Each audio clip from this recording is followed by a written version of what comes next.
আওয়ামী লীগ হচ্ছে সেই আওয়ামী লীগ যার নেতা ছিলেন শেখ মুজিবুর রহমান, যিনি 1971 সালের আগে পর্যন্ত আমাদের কাছে অবিসংবাদী নেতা ছিলেন। স্বাধীনতার পরে পরেই পাকিস্তান থেকে ফিরে এসে বাংলাদেশকে গঠন করবার নাম করে এটাকে একটা দুর্নীতির আখড়াতে পরিণত করেছিল এবং অতি অল্প সময়ের মধ্যে তাদের দুঃশাসন এমন একটা পর্যায়ে গিয়ে পড়েছিল দুর্নীতি, এই দেশে আমরা একটা ভয়ঙ্কর একটা ভয়াবহ একটা দুর্ভিক্ষ হয়েছে, যেখানে লক্ষাধিক মানুষ মৃত্যুবরণ করেছিল।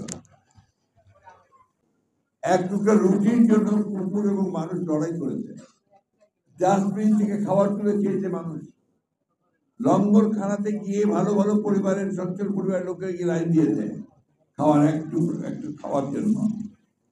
এটা আমরা দেখেছি, এই দেশে দেখেছি। আমরা দেখেছি যে একজন মহিলা নাম বাসন্তী, পত্রিকায় এসেছিল ইত্তেফাকে, বিরাট করে চলেছে।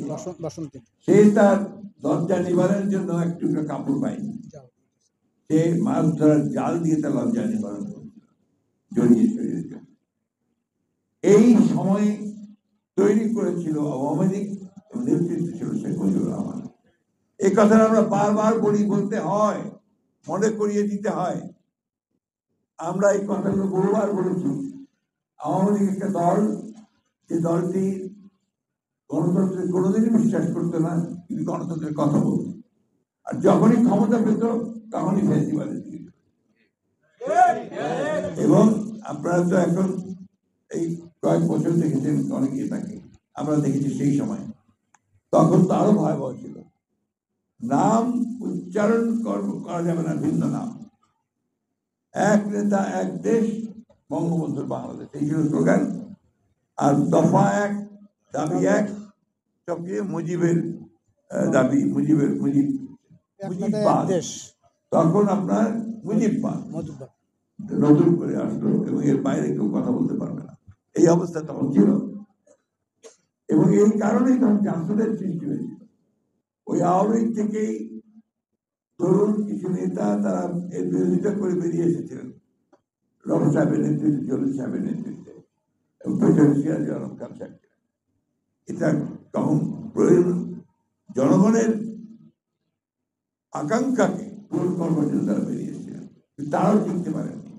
অতি অল্প সময়ের মধ্যে তাদেরকে নিশ্চিন্ত করা হয়েছে, রক্ষী বাহিনী তৈরি করা হয়েছিল একটা। আমরা কেন জানি না, জাতি শুধু ভুলে যায়। সেই রক্ষী বাহিনী দিয়ে নির্মম অত্যাচার, নির্যাতন, জামাল ভাইরা আছেন, তাদের অনেক ছেলেকে সেদিন হত্যা করা হয়েছে, সিরাজ সিকদারকে হত্যা করা হয়েছে।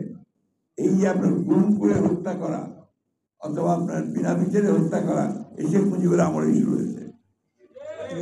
এই কথা অস্বীকার করার কোনো উপায় নেই। আজকে এই যে আওয়ামী লীগ, তারই আপনার সেই সময়টারই তারা প্রতিনিধিত্ব করছে। পরের আওয়ামী লীগ আসলে আপনারা দেখেছেন, আমরা 12 সাল থেকে লড়াই শুরু করেছি, সংগ্রাম শুরু করেছি, আমরা একটার পর একটা আন্দোলন করেছি, মুভমেন্ট করেছি, এবং সব শেষেই আমরা সমস্ত রাজনৈতিক দলগুলো মিলে, দেশপ্রেমিক দলগুলো মিলে আমরা যুগপৎ আন্দোলন করার সিদ্ধান্ত নিয়েছি। আমরা জোট ভেঙে দিয়েছিলাম, যুগপৎ আন্দোলন আমরা শুরু করেছি। এবং সেই এরও আগের একটু বলতে চাই, কারণ এখন সংস্কার নিয়ে অনেক কথা হচ্ছে।